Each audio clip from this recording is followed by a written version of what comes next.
Good afternoon, Canastota. This is Sean Becerra, Superintendent of the Canastota Central School District, and this is the weekly video update for Friday, July 10th. I'll be spending the bulk of today's update addressing the single biggest question on everybody's mind. Will the schools be reopening in September? On Wednesday this week, the governor issued a statement providing new information related to the timeline of the decision-making process related to the potential reopening of schools. I'd like to take a minute to walk you through the facts as we know them based on this week's announcement. First off, the Board of Regents and State Education Department will be releasing guidance on the reopening process next Monday, July 13th.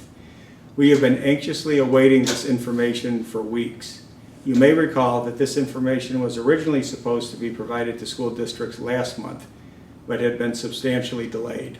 The guidance document is a result of a regional reopening task force initiative that has unfolded over the past several weeks. In that process, the state was divided into 4 regions with around 200 people representing various stakeholder groups participating in each session. I was one of those 800 people who had the opportunity to participate in one of these sessions.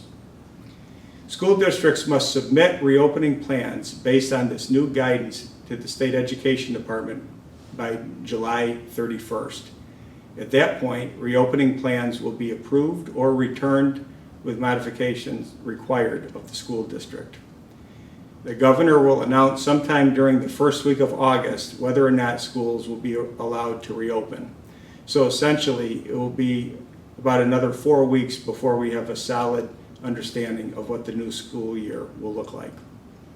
Given the fact that we're rapidly approaching mid-July, this means that an incredible amount of work will need to occur over the course of the next 8 weeks. The next few weeks will be consumed with finalizing plans based on the guidance document released next week.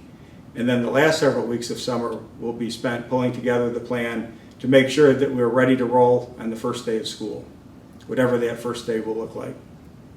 In order to be as prepared as possible, weekly planning meetings have been occurring with representation from every area of the district's operation: transportation, food service, facilities, instructional, etc. Additionally, surveys have been distributed to students, parents, and staff members to solicit feedback from stakeholders representing a variety of perspectives. Our final plan will be a product of the best ideas and solutions gathered from all of these sources of information. In the coming weeks, we'll be announcing a variety of opportunities for our school community to learn about and participate in our reopening planning process. While there are still so many unknowns, and while we will be operating on a very abbreviated timeline, I'm confident that we'll position ourselves to adapt to whatever situation we're faced with. Will we be having school in person, remote, or some combination of the two? We simply don't know at this point.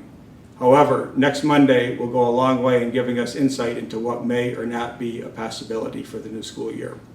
Once we receive this guidance on Monday, we will work to fit our local plan to the updated guidance. In next week's update, I'll provide an update on what we learned from the guidance document from the State Education Department.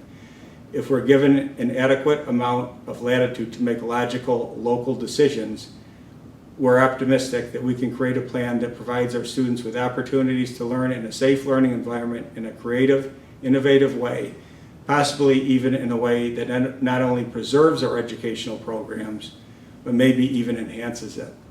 We'll know a lot more next week.